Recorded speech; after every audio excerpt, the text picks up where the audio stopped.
The silence in my father's penthouse was a physical thing. It had weight. It pressed down from the two-story ceilings, seeped from the cold marble floors, and radiated from the floor-to-ceiling windows that framed the glittering, indifferent skyline of Chicago.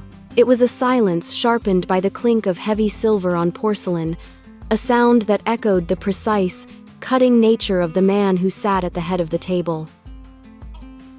Judge Robert Pearce. To the city, a titan of jurisprudence. To me, the architect of that suffocating silence. It was my 29th birthday dinner. A command performance, not a celebration. I had arrived 30 minutes prior, my knuckles white on the steering wheel of my decade-old sedan, the car a piece of jarring, middle-class reality parked amongst the Bentleys and Teslas in the building's private garage. I had walked through the lobby, feeling the doorman's polite but unmistakable appraisal, a silent judgment that confirmed what I already knew. I did not belong here. I did not belong in my own family. Now, seated between my mother, Catherine, and my older brother, Daniel, I felt a familiar tension coiling in my gut. My mother, a portrait of brittle elegance, was tracing the rim of her wine glass, her anxiety a subtle tremor in her manicured fingers. Daniel, ever the heir apparent, was describing his latest victory in corporate litigation. He spoke with the easy, fluid charisma that had been denied me at birth. His words were a seamless river, mine were a dammed-up, struggling trickle. My father listened, his face an unreadable mask of stoicism. His eyes, the color of a winter sky, were fixed on Daniel, a faint, almost imperceptible nod his only sign of approval. That nod was the sun in Daniel's universe. I had spent my entire life shivering in its shadow. When Daniel finished his tale of hostile takeovers and vanquished rivals, the silence returned, heavier this time. It settled around me, demanding a sacrifice. My father's gaze shifted, and I felt it like a physical touch, cold and sharp. He asked what I was working on, the question not one of genuine interest, but of ritualistic scrutiny. He knew what I did. I was a public defender. In his world, that was one step above being a professional beggar. I cleared my throat, the sound unnaturally loud in the cavernous room. I could feel the words I wanted to say forming perfectly in my mind. I'm representing a young woman wrongly accused of assault, fighting against a system that's designed to crush people like her. But the path from brain to mouth was a treacherous one, littered with the wreckage of past humiliations. I'm working. The caught a hook in my throat. My jaw tightened, a betrayer locking the word in. I could feel their eyes on me. Daniel's, laced with a familiar, weary pity that was worse than contempt. My mother's, pleading, desperate for me to just get through it without incident. My father's, turning from stone to ice. Daniel, in a gesture he probably thought was kind, cut in smoothly. He told our father that I was likely handling another of my lost causes, smiling as if it were a charming eccentricity, like collecting stamps. He effectively spoke for me, erasing me from the conversation while pretending to help.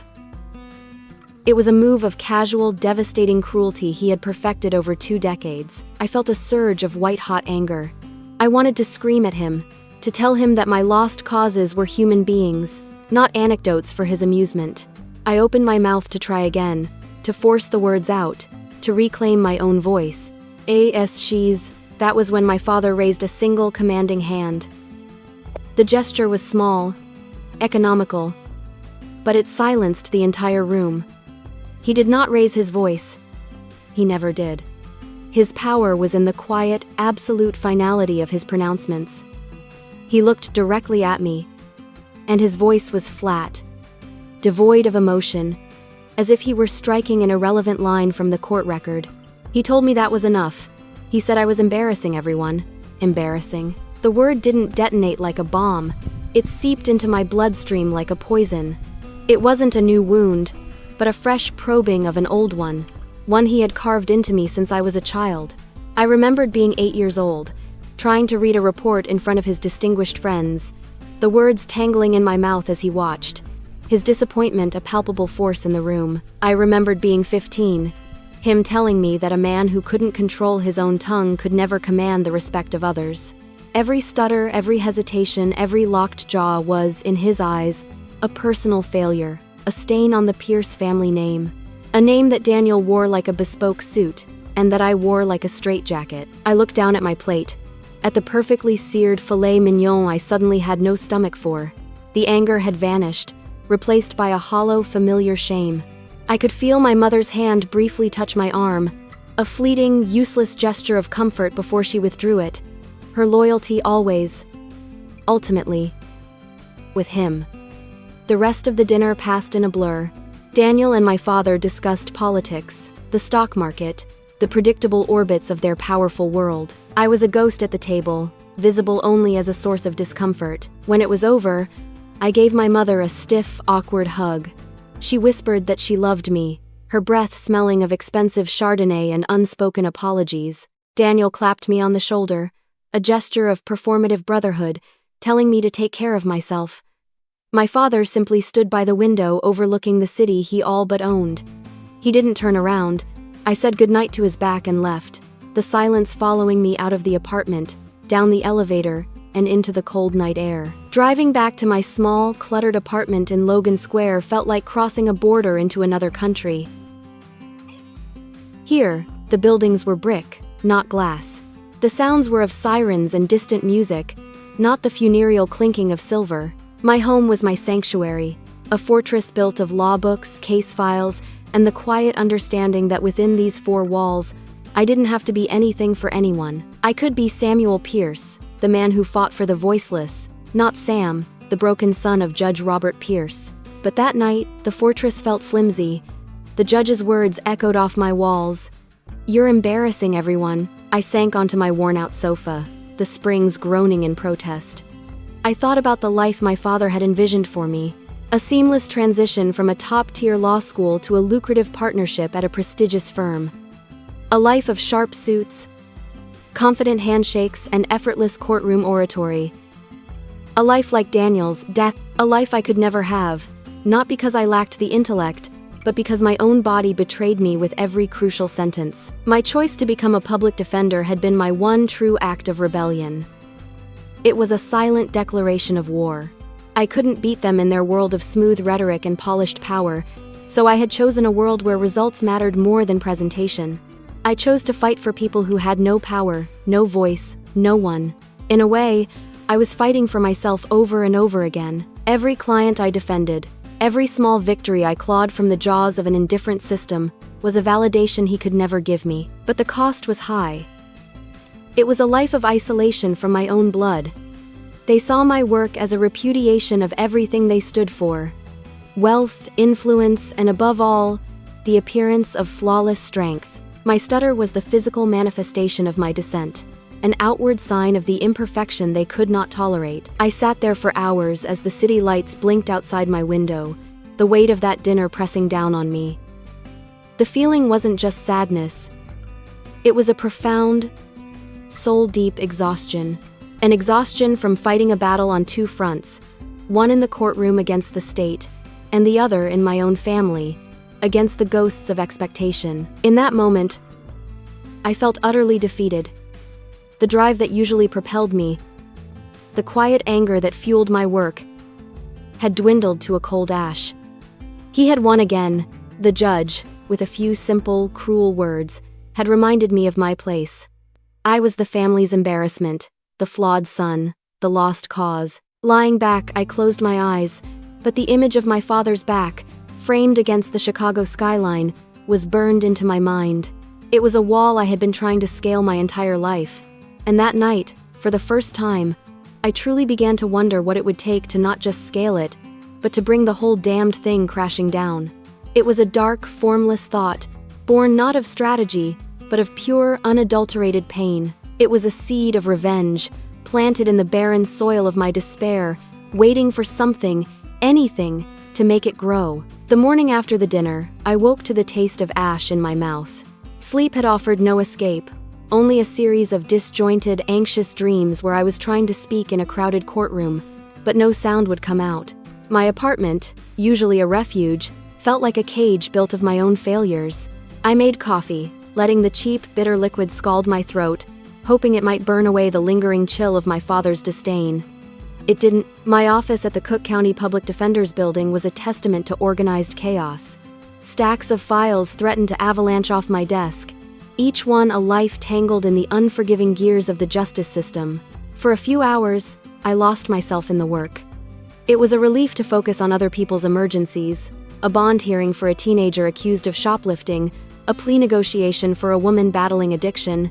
In their stories, my own pain seemed distant, a self-indulgent luxury. I was their voice, however broken and halting. The responsibility was an anchor in the storm of my own emotions. Late that afternoon, my boss, Frank Miller, appeared at my doorway.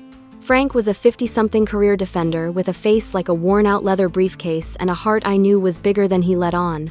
He saw past my stutter to the meticulous, obsessive way I prepared my cases. He never showed pity, only a gruff, practical respect, which was worth more to me than any hollow compliment. He tossed a thick accordion file onto the corner of my desk. It landed with a heavy thud, sending up a small puff of dust. He told me it was a final appeal petition. A real Hail Mary. He called it archival work, a case so old and so thoroughly lost that the assignment was little more than a bureaucratic box-ticking exercise. He said no one expected anything to come of it, but the inmate had a right to a review, and it was my turn in the rotation for lost causes. The name on the tab was Nathaniel Caine. The conviction date was 20 years ago.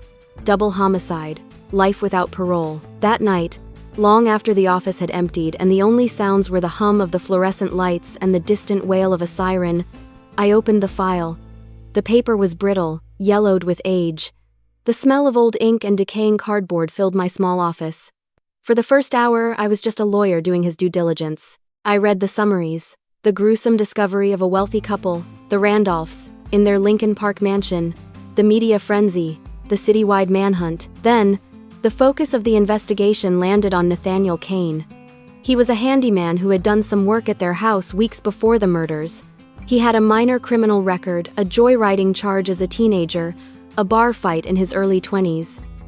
He was poor, lived on the South Side, and was, by all accounts, an easy target. The prosecution's case was built on a single damning piece of evidence: a partial fingerprint on a broken piece of glass from a window believed to be the point of entry. It matched Caine.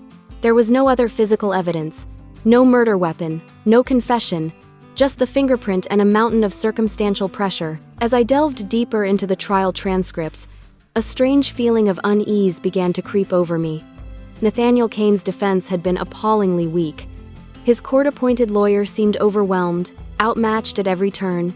Caine's alibi that he was at home with his sick mother was dismissed as the predictable lie of a desperate man. His mother, frail and intimidated on the stand, was painted as a perjurer by a prosecutor whose name was redacted in my copy of the file, but whose aggressive, theatrical style felt chillingly familiar. The deeper I read, the more the cold, legal text began to merge with the hot shame of my own past. The prosecutor's relentless attacks on Caine's character, his dismissal of the alibi, his portrayal of the man as a social deviant, it all echoed the subtle and overt ways my own father had defined me my entire life. I saw a parallel between Caine, a man condemned by a system that needed a villain, and myself, a son condemned by a father who needed a perfect heir. And then, I saw it. A newspaper clipping included in the file, a grainy photo of the prosecution team celebrating on the courthouse steps after the verdict. A younger man stood in the center, his face harder, leaner, but his eyes radiating the same icy, unshakable confidence I knew so well. Lead prosecutor Robert Pearce. My father. The air left my lungs in a rush. My hands trembled, rattling the fragile papers in the file.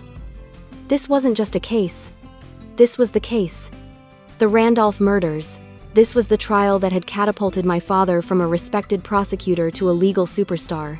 It was the foundation upon which he had built his entire career, the victory that had eventually led to his judgeship. Suddenly, a memory, sharp and vivid, broke through the fog of 2 decades. I was 9 years old, hiding in the doorway of my father's magnificent wood-paneled study. It was late. He was preparing for trial, pacing in front of the fireplace, a glass of amber liquid in his hand. Daniel, already 12 and a miniature version of our father, was with him, listening intently. My father was rehearsing his closing argument, his voice a low, powerful rumble that vibrated through the floorboards. He spoke of the sanctity of the home, of the monster who had violated it, of the duty to protect the city from predators like Nathaniel Caine. I had stepped forward, wanting to ask a question, to be a part of his world. I had started to say something, but the words had snagged, my childhood stutter turning his name into a garbled mess. He had stopped, his rhythm broken. He had looked at me, not with anger, but with a weary, profound disappointment that felt so much worse. He had told Daniel to take me to my room. He had said he needed to focus, and that he couldn't afford any distractions. As Daniel led me away, I heard my father tell him that this case was everything. A victory here, he had said, would change their lives. I was a distraction. Nathaniel Caine was his destiny. Back in my office, the memory left me shaking. This file was not just a legal document, it was a piece of my own history. The ghost of Nathaniel Caine had been living in the foundations of my family's success for 20 years, and I had never even known his name. My exhaustion vanished, replaced by a frantic, obsessive energy. This was no longer just a case review. It was a desecration, an unearthing of a family tomb. I reread every word, not as a lawyer, but as a son searching for a truth he wasn't sure he wanted to find. I looked for the cracks, the inconsistencies, the small details a younger, less experienced lawyer might have missed. For hours, I cross-referenced police reports with witness testimonies. I scrutinized lab results and evidence logs. Everything seemed airtight, a perfect, seamless narrative of guilt, crafted by a master storyteller. My father had left no stone unturned, no loose end untied. It was a masterpiece of prosecution. And then, near dawn, as the first gray light began to silhouette the buildings outside my window, I found it. It wasn't in the official trial records. It was buried deep in the supplementary discovery files, in a box of detectives' handwritten notes that had likely been ignored as irrelevant scribbles. It was a log entry from a Detective Miller. It detailed a follow-up interview with Caine's alibi, his mother, conducted 2 days after her initial statement. In the first interview, she had been vague, nervous. But in this second interview, according to the detective's notes, she had provided a crucial detail. She remembered the specific time Caine had been home because their stove had malfunctioned, and she had called a 24-hour repair service. She even provided the name of the company. The detective had noted his intention to follow up with the repair service to verify the call log. My heart was hammering against my ribs. I frantically searched the rest of the file. There was no record of that follow-up, no statement from the repair company, no mention of this potentially case-altering alibi verification in any of the official reports disclosed to the defense. It was gone. Or, more accurately, it had been buried. A prosecutor has a legal and ethical duty to turn over all potentially exculpatory evidence to the defense. Failing to do so, a Brady violation is one of the most serious forms of misconduct imaginable. It subverts the entire justice system. It sends innocent people to prison. I stared at the detective's scrawled note. This wasn't a mistake. An entire line of inquiry, one that could have corroborated Caine's alibi and created reasonable doubt, had simply vanished. A detail like that doesn't just get lost. It gets buried, it gets suppressed, and the only person with the power and the motive to make that happen was the man leading the charge. The man whose entire future was riding on a conviction. The man who had told his 9-year-old son that this case was everything. A wave of nausea washed over me. The seed of revenge I had felt after that birthday dinner had been an abstract thing, a desperate wish to reclaim my own worth. But this was different. This was concrete. This was a crime. The silence in my father's penthouse was not the silence of power and order. It was the silence of a secret. The silence of a lie that had been held for 20 years. My father hadn't just built his career on a victory. He may have built it on a man's stolen life. And in that cold, pre-dawn moment, staring at a faded note in a forgotten file, I knew my life had irrevocably changed. I was no longer just fighting for a client. I was fighting the ghost that haunted my own house. The weight of the truth was a physical sickness. For 2 days after discovering my father's note, I barely slept. I'd close my eyes and see Nathaniel Caine's booking photo, a young, defiant man frozen in time superimposed over my father's smiling face in a family portrait. The hypocrisy was a constant, bitter taste in my mouth. My entire life, my father's identity had been built on the bedrock of law and order, of unshakable integrity. Now I knew that bedrock was hollow, a tomb for a buried man. The suffering was immense, a sharp, twisting blade of betrayal. It wasn't just that my father was a hypocrite. It was that the entire architecture of my family, our wealth, our prestige, and the very source of my shame was built on this single, monstrous lie. This pain was different from the familiar ache of his disapproval. This was the agony of disillusionment. Every memory was now tainted. His lectures on ethics, his public speeches on justice, the very weight of his title, judge, had all become grotesque parodies. I felt like a man who had spent his life praying in a beautiful cathedral, only to discover its foundations were packed with human bones. And the worst part was the loneliness. To whom could I turn? To my mother, who would choose willful blindness over confronting the monster she slept beside. To Daniel, who would see this not as a moral crisis, but as a threat to his inheritance. I was utterly, completely alone with this world-shattering secret.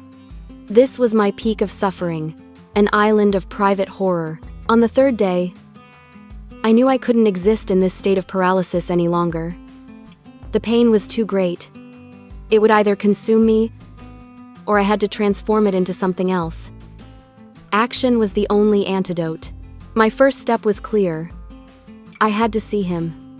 I had to look into the eyes of the man whose ghost had haunted my family's feast for 20 years. The drive to Stateville Correctional Center was a journey through a landscape of urban decay and flat, unforgiving plains.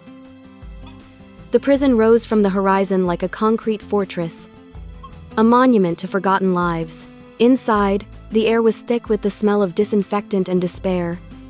Every clanging steel door, every echoing shout, was a reminder of the finality of this place. After surrendering my phone, my watch, and a piece of my humanity at the front gate, I was led to a small, sterile room divided by a thick pane of scratched plexiglass. A moment later, he was brought in.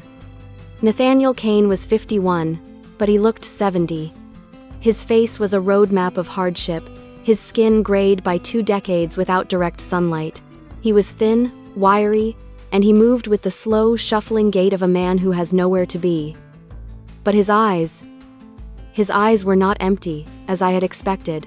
They were watchful, intelligent, and held a deep, weary stillness. There was no fire left, only embers that had been banked for a very long time. I picked up the black telephone receiver on my side of the glass. He mirrored the action. My throat was tight. The old enemy, my stutter, choosing this crucial moment to rise. The suffering of the past few days, the weight of the secret, constricted my vocal cords. I told him my name, Samuel Pearce. The name meant nothing to him. I told him I was his newly assigned public defender for his final appeal. A flicker of something cynicism, maybe, or just profound exhaustion passed through his eyes. He had been through this before. He had seen a dozen lawyers like me, full of initial vigor, only to be ground down by the hopelessness of his case. I started to explain that I was reviewing the file, but the words jammed. I squeezed my eyes shut, hating the weakness, the betrayal of my own body. The silence stretched. But Nathaniel Caine didn't flinch. He didn't look away or show any impatience. He just waited. He had nothing but time. His patience was a small, unexpected act of grace. It calmed me. Finally, I managed to get the words out. I told him I was looking at the original investigation, specifically at his alibi. I asked him about his mother and the broken stove. For the first time, his expression changed. The stillness was broken by a wave of raw, ancient grief. He closed his eyes and told me his mother had died 12 years ago, in the 8th year of his sentence. He said she died believing the world thought she was a liar. He recounted that night 20 years ago with a clarity that was chilling. He remembered the smell of the gas from the faulty pilot light, the frustration in his mother's voice as she called the repair service. He told me he'd begged his first lawyer to check the phone records, to find the company, but the lawyer had dismissed it, saying it was his word against the state's fingerprint evidence. He had been told to focus on a plea bargain. As he spoke, my own suffering began to recede, eclipsed by his. My pain was the pain of a broken ideal. His was the pain of a stolen life. Listening to him, the swirling, chaotic agony inside me began to cool, to harden into something sharp and clear. Rage. A cold, purposeful rage. I left the prison with a singular mission. I was no longer just Samuel Pearce, the flawed son. I was Nathaniel Caine's last hope, and my father's reckoning. My first target was the source of the note, Detective Miller. The name was common, and 20 years was a long time. I spent 2 days cross-referencing old Chicago Police Department rosters with pension records. I hit dead end after dead end. The frustration was immense. A return of that old, familiar powerlessness. For a moment, the despair crept back in. What if he was dead? What if he'd moved and vanished? But then I had a breakthrough. I found a retirement notice in a police union newsletter from 8 years prior, Detective Frank Miller. It listed a last known precinct on the west side, an old contact of mine at the clerk's office. A man I'd helped get his son out of a minor drug charge. Owed me a favor. He made a quiet call. An hour later, I had an address in Pilsen. Frank Miller lived in a small brick bungalow, the kind that lined 1,000 streets in Chicago. When he opened the door, he looked just like his house, old, weathered, and settled. He had a tired face and the cautious eyes of a man who expects trouble. I introduced myself as a public defender working on the Caine appeal. His face closed down instantly. He told me he was retired and that his memory wasn't what it used to be. He tried to shut the door. This was a critical moment. The old Sam would have stammered, apologized, and retreated. But the cold rage was my shield now. I put my hand on the door, not aggressively, but firmly. I told him I wasn't there about the case in general. I was there about his handwritten note regarding the stove repair company. I saw a flicker of fear in his eyes. He knew exactly what I was talking about. I had him. And in that moment, I felt the first intoxicating taste of power. The knot of suffering in my chest loosened, just a little. It was being replaced by the thrill of the hunt. He let me in. We sat in his dimly lit living room, which smelled of stale cigar smoke and old newspapers. I laid it out simply. I told him I had the note. I told him I knew the follow-up was never documented. I told him I knew what a Brady violation was, and that even a retired detective could face serious consequences for burying exculpatory evidence. He was silent for a long time. Then he began to talk, his voice low and raspy. He told me he'd been a young detective then, eager to make his name. He had thought the stove lead was solid. He had been excited. He had gone to his superior and to the lead prosecutor on the case to tell them what he planned to do next. He described the meeting. He said Prosecutor Robert Pearce had listened patiently. Then my father had put a hand on his shoulder and told him he was a good, thorough detective. But he also told him that the pressure to close this case was immense, coming from the mayor's office itself. He said my father had assured him that the fingerprint was golden and that chasing down a senile mother's confusing story was a waste of valuable time and resources. He had told Miller to focus on building the primary case. It wasn't an explicit order to bury the evidence, but the message was crystal clear. It was a career-making case for Pearce, and a potential career breaker for a young detective who made waves. So Miller had let it go. He had put the note in the supplementary file and never followed up. He told me it had bothered him for years, a small, dark spot on his conscience. As he confessed, I felt no sympathy for him. I felt only the savage satisfaction of confirmation. It was true. All of it. My father had done it. I left Miller's house feeling a strange sense of calm. The suffocating agony that had plagued me for days was gone. In its place was a cold, hard certainty. I had my first piece of ammunition. I had a witness. The pain of my father's betrayal hadn't vanished, but it had been reforged. It was no longer a weight crushing me, but a weapon in my hand. Driving away, I didn't feel like a broken son anymore. I felt a surge of adrenaline, of pure, unadulterated purpose. The plan was no longer a vague notion of revenge. It was a series of steps, a legal and moral war I was now equipped to wage. The first blow had been struck, and for the first time in my life, I felt the profound, liberating satisfaction of knowing I was the one in control. The confession from Detective Miller was the fulcrum. It shifted the entire weight of the world. The pain of my father's betrayal hadn't disappeared, but it had transmuted from a paralyzing agony into a focused, high-octane fuel. The satisfaction I felt leaving Miller's house was a revelation. It was the feeling of a lifetime of powerlessness beginning to crumble. For 29 years, my father had been the judge, and I, the flawed defendant.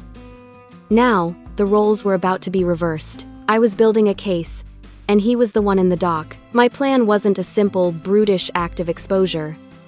That would be too quick, too merciful. My father had built an empire of influence, a fortress of reputation. I wouldn't just knock it down. I would dismantle it, brick by brick, using his own tools, the law, public perception, and the loyalty of those around him against him. My revenge would not be a single explosion. It would be a series of controlled demolitions, each one designed to isolate him further, to strip him of his armor before the final, killing blow. The first step was to corroborate Miller's story beyond a shadow of a doubt. A retired detective's coerced confession was a start, but it was still his word against my father's. I needed something unimpeachable. I needed the stove repair company. Miller couldn't remember the name, only that it was a 24-hour service. For 2 weeks, my life became a monotonous, obsessive hunt. I spent every spare moment in the dusty archives of the Chicago Public Library, scrolling through microfiche of Yellow Pages directories from 20 years ago. I cross-referenced business licenses and public utility records.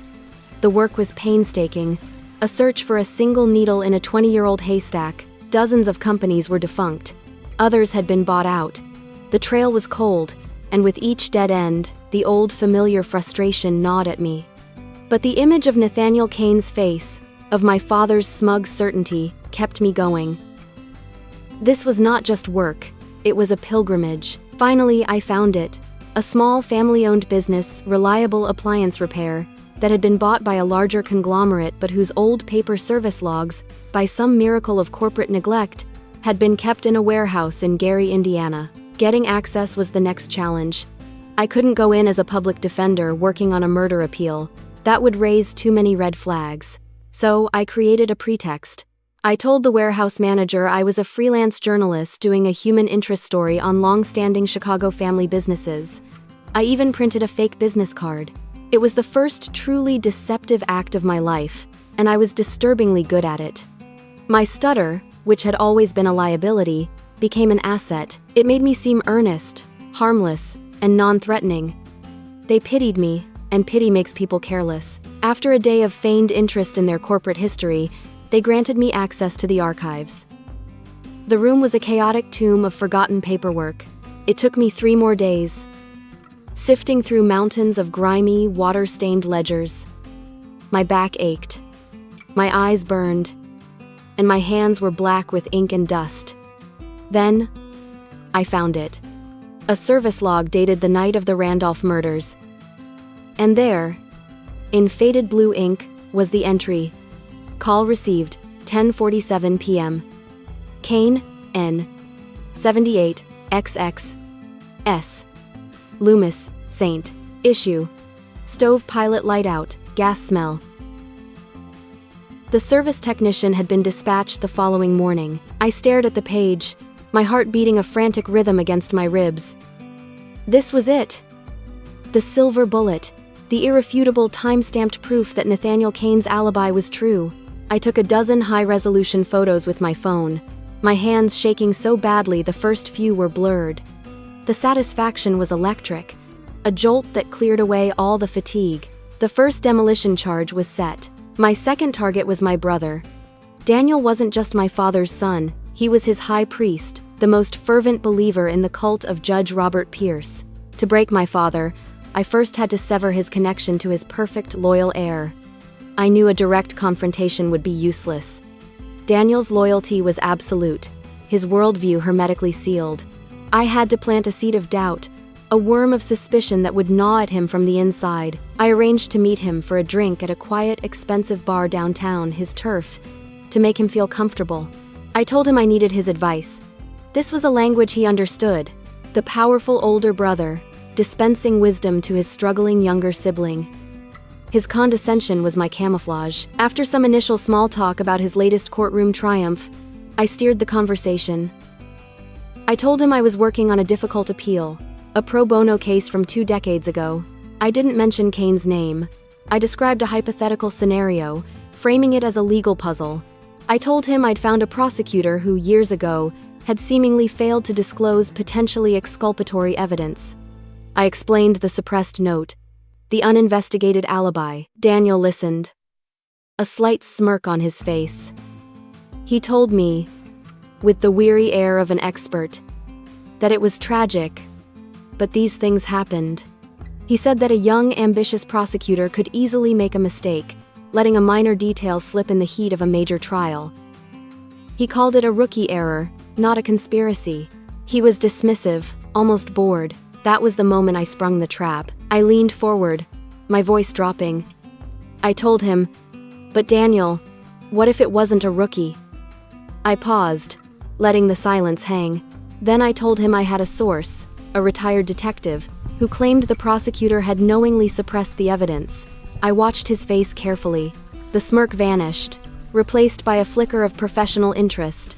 This was a story of genuine misconduct, a juicier piece of gossip. Then, the final turn of the screw. I looked him directly in the eye, my expression one of troubled, feigned confusion. I told him the part that really bothered me was that the case in question was one of Dad's, the Randolph murders. The effect was instantaneous and profound. The blood drained from his face. For a split second, I saw pure, unadulterated shock, followed immediately by a reflexive, angry denial. He told me I was insane. He said my source was a liar, a disgruntled cop looking to tarnish a great man's legacy.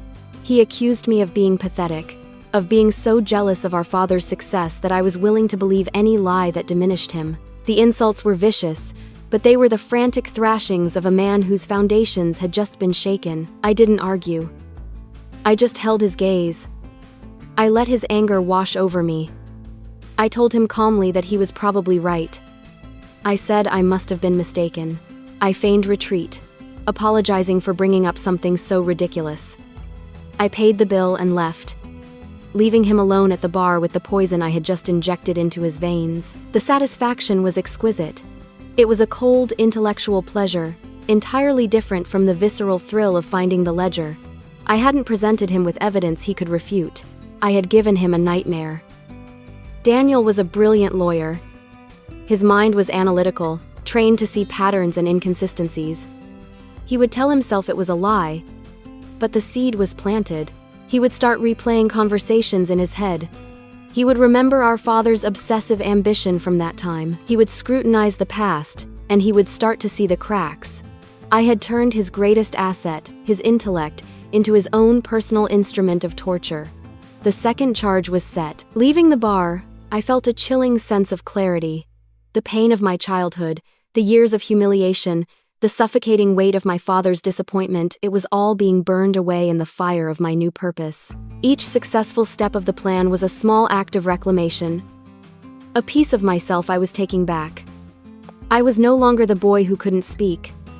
I was the architect of a man's downfall. I was using the very intelligence my father had always dismissed, the very meticulousness he had overlooked, to orchestrate his ruin. The satisfaction wasn't just about seeing him punished. It was about using my own, long-denigrated skills to become the most dangerous man in his world. The game was afoot, and I was finally in control. The 2 weeks following my meeting with Daniel were a study in silence, a new kind of silence. Not the oppressive, judgmental quiet of my father's dinner table, but the tense, humming silence of a bomb before it detonates.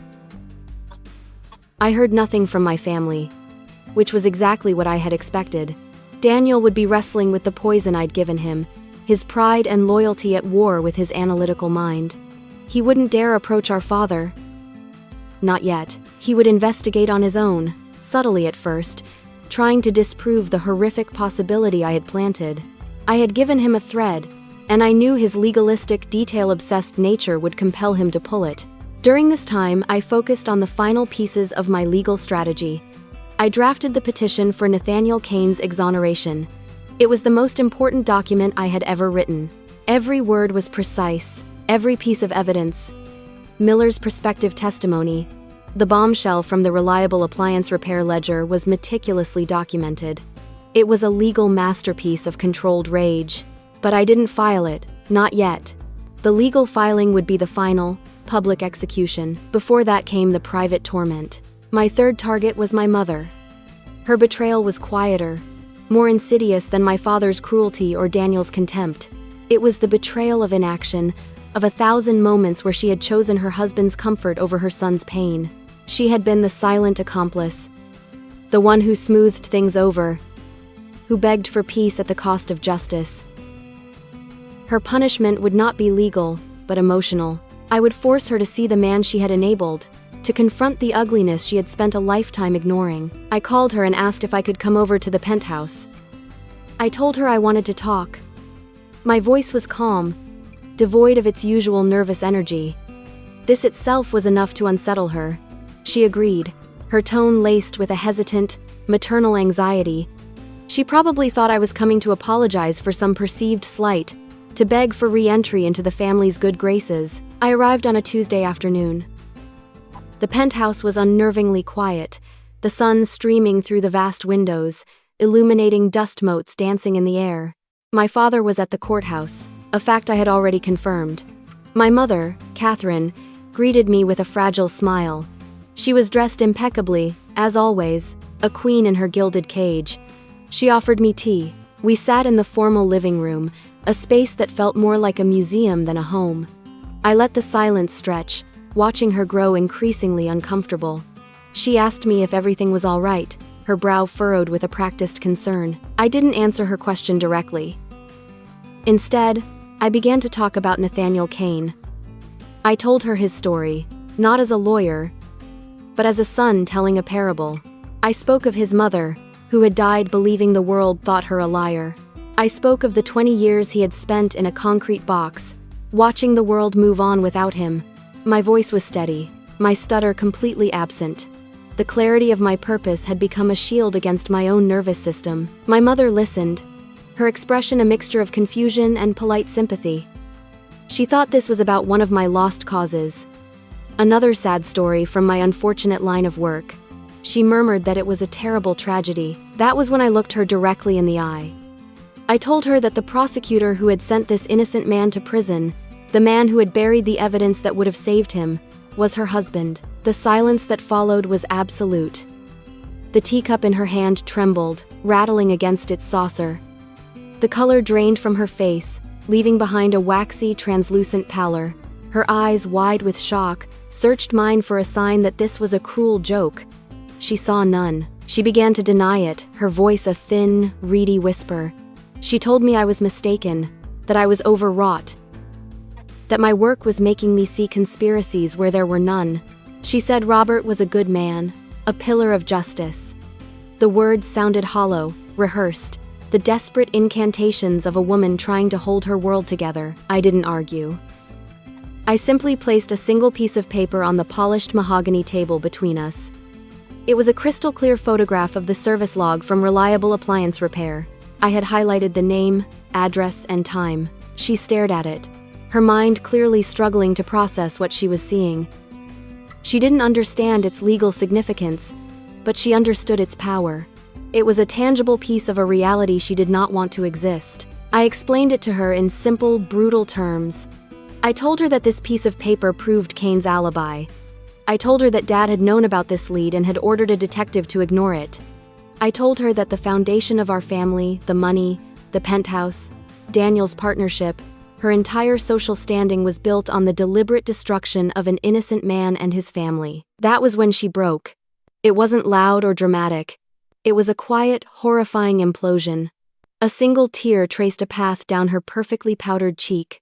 Her breath came in ragged, silent sobs. The carefully constructed facade of the elegant judge's wife crumbled, revealing the terrified woman beneath. She looked at me, her eyes filled with a dawning horror that was part fear of my father and part fear of the son she was looking at right now. She whispered my name, asking me what I was going to do. I gave her no comfort. I told her I was going to do what a good man, a pillar of justice, would do. I was going to set the truth free. I left her there, a solitary, weeping figure amidst the cold splendor of her husband's empire. The satisfaction I felt was grim, almost bitter. I had wanted to shatter her denial, and I had succeeded. But seeing her brokenness gave me no joy, only a cold sense of necessity. The third charge was armed. The final act before the public unveiling was for Daniel. 2 days after my visit to our mother, he called me. His voice was strained, stripped of its usual arrogant confidence. He asked me to meet him immediately. We met on a bench in Millennium Park, the bean reflecting a distorted, fractured image of the city skyline behind us. He looked terrible. He was pale, his eyes were bloodshot, and he hadn't shaved. The worm of doubt had clearly done its work. He told me, his voice barely a whisper, that he had done some digging. He had used his firm's resources to pull the original unredacted case files. He had found the name of the detective, Miller. He had then used a private investigator to find him. He had gone to Miller's house himself. He didn't tell me what Miller had said, but he didn't have to. The look of utter devastation on his face was a confession in itself. He told me, "I can't believe it." The words were a lament, the cry of a man whose God had just died. He had spent his entire life modeling himself after our father, believing in his infallible strength and integrity. Now, he saw that the icon he worshipped was a fraud. The shock had shattered him. He looked at me, a new, desperate light in his eyes. He started talking about damage control. He said they could make Miller disappear, pay him off. He said they could find a way to quietly get Caine's conviction overturned on a technicality, burying the real reason. He was trying to put the world back together, to salvage the family name, to save our father. I listened to his frantic, pathetic plans. And when he was finished, I felt a surge of contempt so pure it was almost dizzying. Even now, faced with a monumental injustice, his first instinct was not to do what was right, but to protect the guilty, to preserve the lie. I told him it was too late for that. I told him I had a copy of the repair log. I told him I had already spoken to our mother. I let him see the full, terrifying scope of my plan. I let him see that I was not there to negotiate. He stared at me, his mouth agape. The final realization dawned on him. I wasn't trying to fix this. I was the one who was burning it all down. He looked at me as if he were seeing a stranger. The brother he had always pitied and dismissed was now the architect of his apocalypse. He was completely, utterly powerless. He slumped on the bench, his head in his hands. He was a man adrift, his moral and familial compass shattered. The golden child was broken. The shock had rendered him silent. I stood up and walked away, leaving him there with the ruins of his faith. There was no triumph in my heart, no feeling of victory. There was only the cold, clear, and deeply satisfying silence of a perfectly executed plan. All the pieces were now in place. All the betrayers were isolated, terrified, and paralyzed by a truth they could no longer deny. The stage was set for the final act. The day I filed the petition was gray and cold, a typical Chicago autumn day where the sky seemed to press down on the city. There was no fanfare, no press conference. I walked into the clerk's office, the heavy document under my arm, and handed it to a bored-looking functionary. It was a quiet, anticlimactic act that I knew would unleash a hurricane. The fallout was not immediate, but it was seismic. The chief judge's office, upon receiving a courtesy copy, immediately and quietly reassigned all of my father's pending cases. Within 48 hours, a reporter from the Chicago Tribune, tipped off by a source I will never name, broke the story. The headline was a masterpiece of damning understatement. Decades-old murder conviction questioned, judicial misconduct alleged against famed Judge Pearce. The story was a firestorm. My father's name, once synonymous with integrity, was now linked to the ugliest words in the legal lexicon: suppression of evidence, wrongful conviction, fraud. The fortress he had built over a lifetime began to crumble in a matter of hours. The Illinois Judicial Inquiry Board announced a formal investigation. The state's attorney's office, facing a public relations nightmare, announced a full review of the Nathaniel Caine case. I watched it all from a distance, from the quiet of my apartment. I didn't answer the dozens of calls from reporters. I didn't need to. The documents spoke for themselves.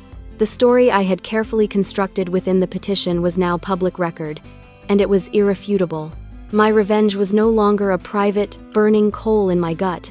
It was a public spectacle, a city-wide reckoning. The final confrontation came a week later. It wasn't a dramatic showdown, but a summons. I was asked to come to the penthouse. When I arrived, they were all there, assembled in the cavernous living room like figures in a tragic play. My father, my mother, and Daniel. The sun was setting, casting long, funereal shadows across the marble floor. The silence in the room was heavier than I had ever felt it. Weighted with the wreckage of their lives, my father stood by the window, his back to me, just as he had been on my birthday. But this time, he was not a figure of imposing power. He looked smaller. His shoulders slumped. He had aged a decade in a week. When he finally turned, his face was a ruin. The icy certainty in his eyes was gone, replaced by a hollow, bewildered fury. He didn't shout. His voice was a low, venomous rasp. He asked me if I was proud of myself. He told me I had destroyed the family. He called me a traitor, an ungrateful snake who had bitten the hand that fed him. He said I had done it all out of spite, out of a pathetic, lifelong jealousy of my brother. I listened, and for the first time in my life, his words had no power over me. They were the desperate, meaningless curses of a dethroned king. The pain he had inflicted upon me for years had been cauterized by the fire of my purpose. I felt nothing but a profound, empty pity. My mother sat on the sofa, a ghost of her former self. She didn't look at me. She just stared at her hands, twisting a handkerchief into knots. She had retreated into a shell of shock, unable to process the complete disintegration of her world. The price of her silence, her complicity, was to be left with nothing but the ugly truth she had so long avoided. She was a casualty of a war she had refused to fight. Daniel was the most changed. He sat hunched in a chair, his face buried in his hands. He looked up at me, his eyes red-rimmed and filled with a terrible, conflicting agony of betrayal and a dawning, horrifying respect. He told me, his voice cracking, that he had read the whole petition. He said he had seen the evidence, the logbook, the timeline. He looked at our father, and then back at me, and whispered that he finally understood. He didn't say what he understood, whether it was our father's crime or my motivation, but it didn't matter. His faith was irrevocably broken. The golden child was tarnished forever.